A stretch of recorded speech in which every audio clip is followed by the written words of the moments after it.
Ladies and gentlemen, you might be aware that the Minister of Finance, during his medium-term budget statement, indicated that the Gauteng Freeway Improvement Project, we need to find a way of concluding that aspect, and that we need to move on from the debates of previous years and find solutions to this challenge.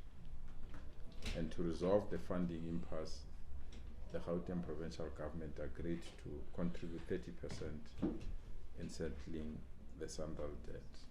Immediately after the statement, we convened an emergency cabinet meeting yesterday to go through the implication of this particular decision. You would have seen us yesterday as well. National Treasury issued a media statement on this matter as well.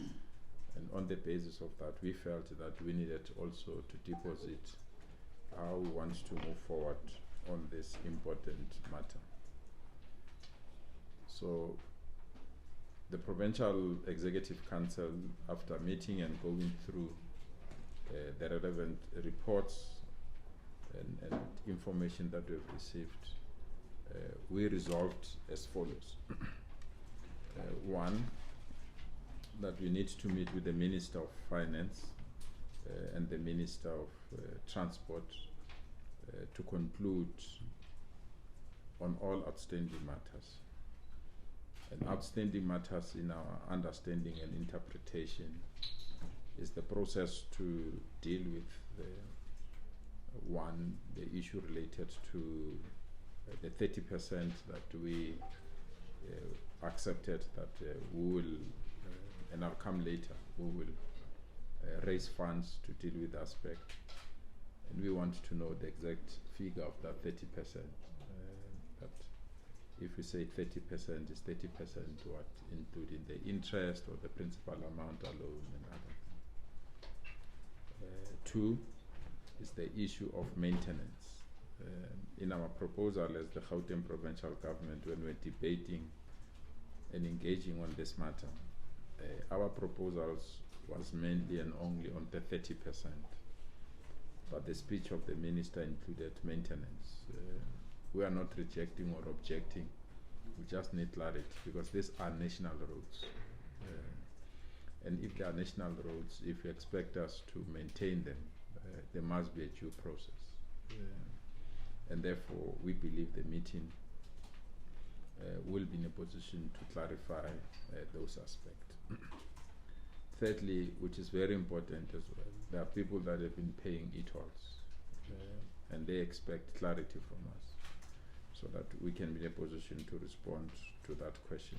Fourthly, which is very, very important, what becomes the process of now deregistering e-tolls or finally legally removing e-tolls. So the discussions that we're going to have with the Minister of Transport and the Minister of Finance will indeed clarify those matters, and we really believe that after clarifying those matters, we will come back to the people of Gauteng and respond to those issues. So that's how Cabinet resolved. Cabinet further resolved to appoint 3 task teams or Cabinet subcommittee or EXCO subcommittee to look at the 3 following aspects. One, where will this money for 30% come from? And we appointed a team led by MEC for Finance, Jacob Mamabolo. And already there is a model that we deposited some ideas, and I'll share those ideas later on. The second task team was how do we repurpose the countries and the entire infrastructure and either utilize it to assist us to deal with the challenges of crime and many other related matters. So we requested MEC for Community Safety, Faith Mazibu, to lead us in that front, and also come out with mechanism that will deal it. And then we put a technical team led by our DG, Mdu Mbara, so that we can then start to provide both the technical expertise to the process and the technical support to matters. So where we stand, our argument remains, as Gauteng, we really believe that we have to deal with matters that will ensure there is certainty in everything that we do. And the issue of e-toll created a lot of uncertainty in our citizens. And we are of the view, and we'll see when we meet with you in the next few weeks, there are lots of uncertain projects in Gauteng that we need to conclude.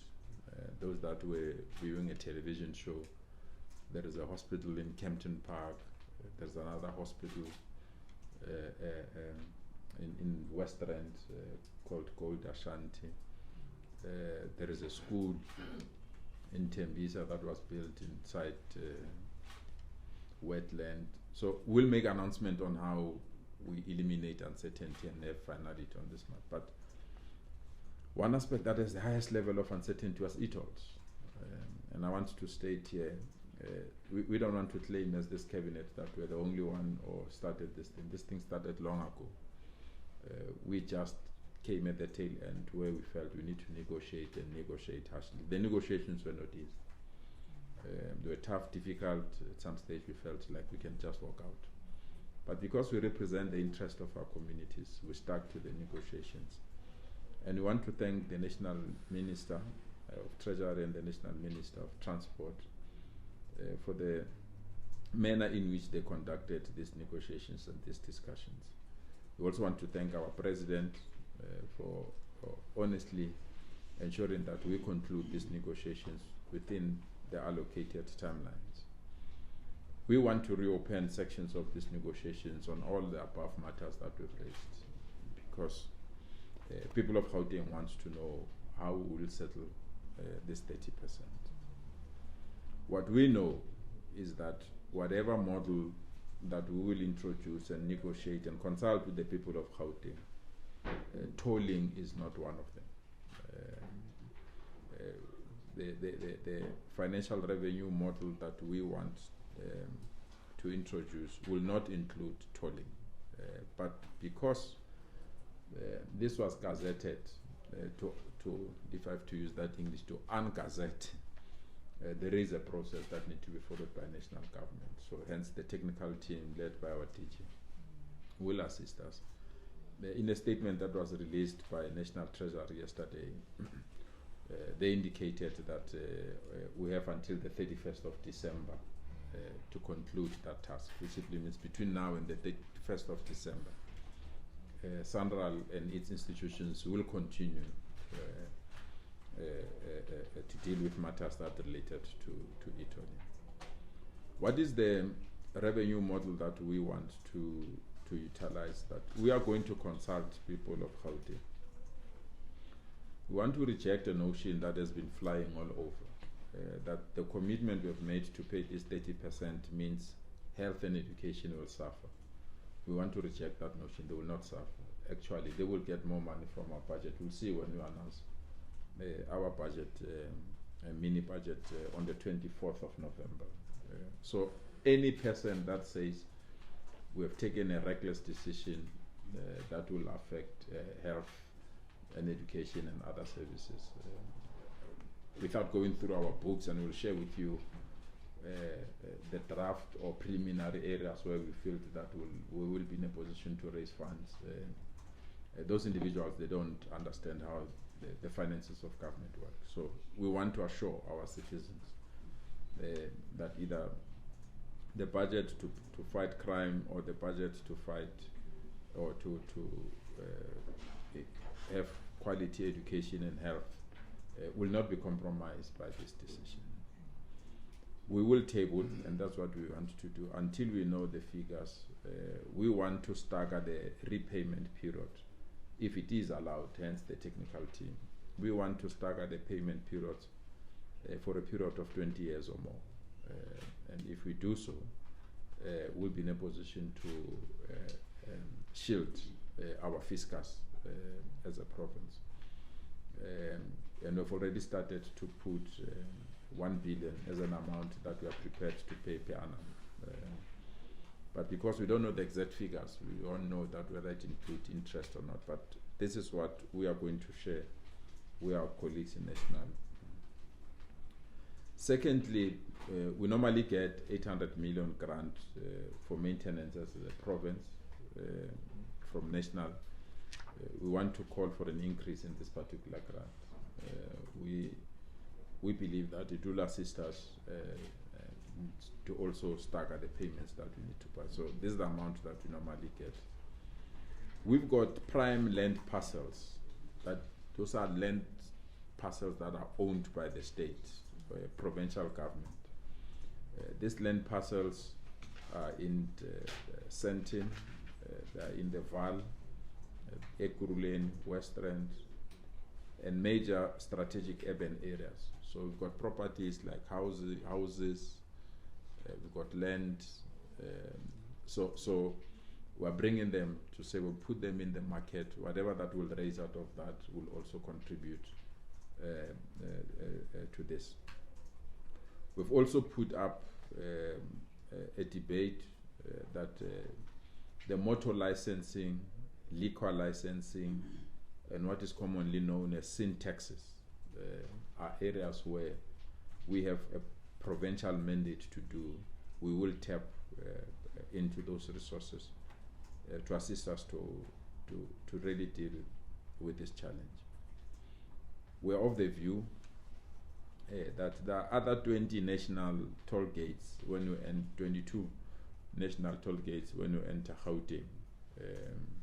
We want to engage with those institutions if the infrastructure of e-toll is transferred to us, because that's what we want to argue, that the infrastructure is transferred to us, and maybe we can provide and render service to these 22 toll gates that are around Gauteng. We are also looking at, which to us is very, very important, within our own fiscus areas that can raise revenue. There are areas like gambling that raise revenue. There are areas like billboards, advertisement that also raise revenue. So we will put that. So the team is going out to pick up on all those areas. But we have taken a decision to protect services to the poor, and we've also taken a decision that this particular arrangement must not affect the effectiveness of running government, which simply means we must not have a staff reduction because we're paying this debt, and we must not have a drop in service delivery because we're paying this particular debt. With all these arrangements, we'll consult people of Gauteng, because the reason we are in this situation is that when the e-tolls were introduced, people of Gauteng felt that we were not consulted. We don't want to commit the same mistake. So the team that is working on the revenue enhancement model is working extremely hard to ensure that they put a proposal that can be accepted by National Treasury and the Department of Transport, and on the basis of that, a firm date can be formulated to say the e-toll will end on this day, so that people must not continue to have receipts and all other things. But we want to emphasize our model does not include any form of tolling on this matter, which simply means that we'll not have this crisis again. Being guided by Gauteng citizens, we really believe we'll reach a situation where we'll be guided by the principle of fair and just, equitable, affordable, and sustainable way of dealing with this matter. But we all know people of Gauteng, in their overwhelming numbers, have resisted e-tolls. It would be reckless to continue to force e-tolls on them. We are of the view that this is a win-win situation. It's not perfect, it's not ideal, it has its own limitations, But we can't have this hanging on top of our head forever. We needed to cut the umbilical cord, and we believe we've done so. In doing so, we have never, as the Gauteng Provincial Government, want to encourage all people to have this idea that we are opposing to the user pay principle. We will protect the user pay principle, and we really believe that user pay principle should be protected. We are just committing ourselves to a part of paying 30% and conclude this uncertainty forever, so that the people of Gauteng can continue with their life. I think we will be naive not to thank all the organizations that opposed the e-tolls, from NGOs like AUTA, labor movements like COSATU, political parties like the ANC and the SACP, and ordinary citizens that have registered their displeasure on this matter. We've heard your voice. We respect the courage.